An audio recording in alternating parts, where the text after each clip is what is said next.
Hello friends, कैसे हैं आप सभी। आई होप आप सभी अच्छे होंगे। एपिसोड की स्टार्टिंग में हम देखते हैं कि मोलिनियन म्यू के ऊपर आ जाता है और बेंत की वार मोलिनियन को लग जाता है। वह म्यू से कहता है, चिंता मत करो, मैं यहाँ हूँ। म्यू उसकी हाथ को मजबूती से पकड़ते हुए कहती है, तुम्हारा मेरे साथ होना अच्छा है, और वह बेहोश हो जाती है। ये देखकर शियो लॉन्ग कहता है, लेडी जागो। म्यू के पिता कहते हैं, वेनरू तुम्हारी हिम्मत कैसे हुई? मैंने तुम्हें म्यू की माँ को मारने के लिए पहले ही माफ कर दिया था, अब तुम एक बच्ची को मारने का इरादा रखती हो? क्या तुम सच में सोचती हो कि तुम मुझे बेवकूफ बना सकती हो? मैं अभी तुम्हें इस पोजीशन से हटा सकता हूँ। मिस्ट्रेस वेनरू कहती है, मेरे पति परमेश्वर प्लीज शांत हो जाइए। मैंने ऐसा क्यों किया इसका एक रीजन है। म्यू के पिता कहते हैं, ओह अच्छा, तो मुझे रीजन बताओ। मिस्ट्रेस वेनरू कहती हैं, ऐसा इसलिए है क्योंकि वह चोरी करने की कोशिश कर रही थी। वह पूर्वी मोती चुराना चाहती थी जिसे मैंने ड्रेसिंग टेबल पर रखा था। जब मैंने उसे पकड़ लिया तब उसने यह स्वीकार नहीं किया था। मैं इतना गुस्से में हूँ कि मैं उसे सबक सिखाना चाहती हूँ। इधर मोलिनियन म्यू को संभालता है और शियोलॉन कहता है, बकवास। म्यू के पिता मन में कहते हैं, म्यू ने बिना किसी हिचकिचाहट के खजाना भी सौंप दिया। वह पूर्वी मोती को चुराने का इरादा कैसे कर सकती है? कितना रेडिकुलस है। फिर वह मिस्ट्रेस वेनरू को लात मार कर कहते हैं, वेनरू मेरे सामने चाले चलने वाले सभी लोग मर चुके हैं। अगर तुम अगला नहीं बनना चाहती हो तो बेहतर होगा कि तुम मेरे साथ ईमानदार रहो। मिस्ट्रेस वेनरू तो दर्द में चिल्लाने लगती है। म्यू के पिता कहते हैं, अपनी लेडी को ले जाओ।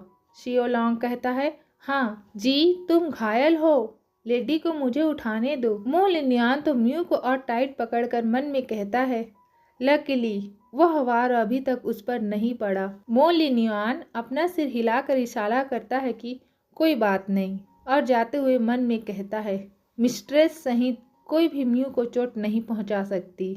मैं उन्हें इसके लिए रिपेयर जरूर करूंगा। हम नेक्स्ट सीन में म्यू का कमरा देखते हैं। मोलिनियन म्यू का ख्याल रखता है। म्यू के पिता कहते हैं, तुमने खजाने से और क्या निकाला?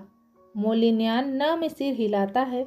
म्यू के पिता कहते हैं, जो कि तुमने आज मुझे धमकाने के लिए इम्पीरियल जेट सील निकाल सकते हो सकता है कि कल तुम और कुछ निकाल लोगे, इसलिए तुम जिंदा नहीं रह सकते। अगर तुम ईमानदारी से कबूल करते हो तो मैं तुम्हारा इंटेक्ट बॉडी छोड़ दूंगा। मोलिनियन मन में कहता है, इमरजेंसी केस में कोई चॉइस नहीं है, लेकिन जब तक वह ठीक है यह पूरी तरह से इसके लायक है। बात सिर्फ इतनी है कि मैं इस तरह नहीं मर सकता, मुझे खुद कुछ जानना है। वह कुछ कहने वाला होता है, लेकिन म्यू उसका हाथ पकड़कर रोक देती है और इशारे में बताती है, चुप रहना। म्यू के पिता उठकर कहते हैं, म्यू। म्यू कहती है, पिताजी आपने अभी कहा कि जी ने आपको धमकाया, लेकिन यह सच में मैंने उसे ऐसा करने के लिए कहा था। म्यू के पिता कहते हैं, क्या?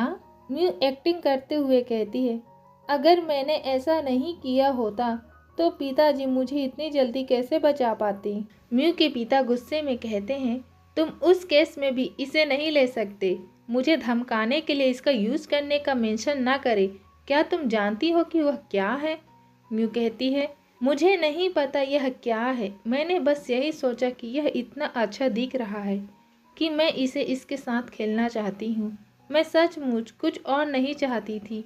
अगर आपको मुझ पर विश्वास नहीं है तो आप खजाने के घर जाकर इसकी जांच कर सकते हैं। म्यू के पिता अपने सिर को पकड़कर कहते हैं, तुम्हें अपने नौकर से मुझे धमकी नहीं दिलवानी चाहिए थी। प्रिंस झाओ मेंशन में है, अगर कोई निश्चित दुर्घटना हो जाए तो ये फैमिली नष्ट हो जाएगी। तुम्हें सच में ऐसा नहीं करना चाहिए था। म्यू कहती है, पिताजी अगर प्रिंस झाओ यहाँ नहीं होते तो ऐसा नहीं होता। अगर आपको धमकाया नहीं होता तो क्या आप अपनी बेटी की खातिर प्रिंस झाओ को इग्नोर करते?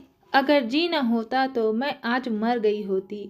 अगर आप उसे मारना चाहते हैं तो आप मुझे भी मार सकते हैं, क्योंकि मैं जानती हूँ इसके अलावा इस मेंशन में कोई भी मेरे लिए अपनी जान जोखिम में नहीं डालेगा। बाद में दूसरों के हाथों से मरने से बेहतर है कि अभी मर जाना। और रोने लगती है। म्यू के पिता कहते हैं, रोना बंद कर दो, मैं उसे बख्श दूंगा। तुमने सचमुच कुछ और नहीं लिया क्या? तुमने क्या? म्यू गुस्से वाली एक्टिंग करते हुए कहती है, नहीं, मेरा मतलब यह होता है जब मैं ना कहती हूँ। क्या आप मेरी तलाशी लेना चाहते हैं? म्यू के पिता कहते हैं, छोटी बच्ची, तुम्हारे छोटे शरीर के अंदर इतनी मजबूत पर्सनालिटी। खैर, यह ठीक है कि मैं उसे नहीं मारूंगा, लेकिन ग्रेट कमांडर लियो उसे पसंद करते हैं और कई बार उनके लिए पूछते हैं। तुम क्या सोचती हो? म्यू अपने मन में कहती है, वह बहुत बड़ा थड़की है, उसकी कैसे हिम्मत हुई मेरे आदमी को चाहने की। म्यू की दिमाग की फ्यूज जलती है। वह अपने पिता के पास जाकर उनके कान में कहती है, पिताजी, ग्रेट कमांडेंट लियो पर एम्परर को भरोसा है। आप उससे फ्रेंडशिप करते हैं क्या इसलिए कि आप उससे कुछ पाना चाहते हैं? म्यू के पिता कहते हैं, ओह, तो गैस करो मैं क्या चाहता हूँ। म्यू कहती है, मैं गेस करती हूँ कि यह मिलिट्री डेवलपमेंट से कुछ होना चाहिए। मेजेस्टी के आसपास सबसे भरोसेमंद व्यक्ति के रूप में ग्रेट कमांडेंट लियो को इंपीरियल आर्मी के बारे में इंफॉर्मेशन हासिल करनी चाहिए, है ना? और मन में कहती है, एक पर्सन के तौर पर जो हिस्ट्री जानता है, मैं ऐसा प्रश्न कैसे उठा सकती हूँ।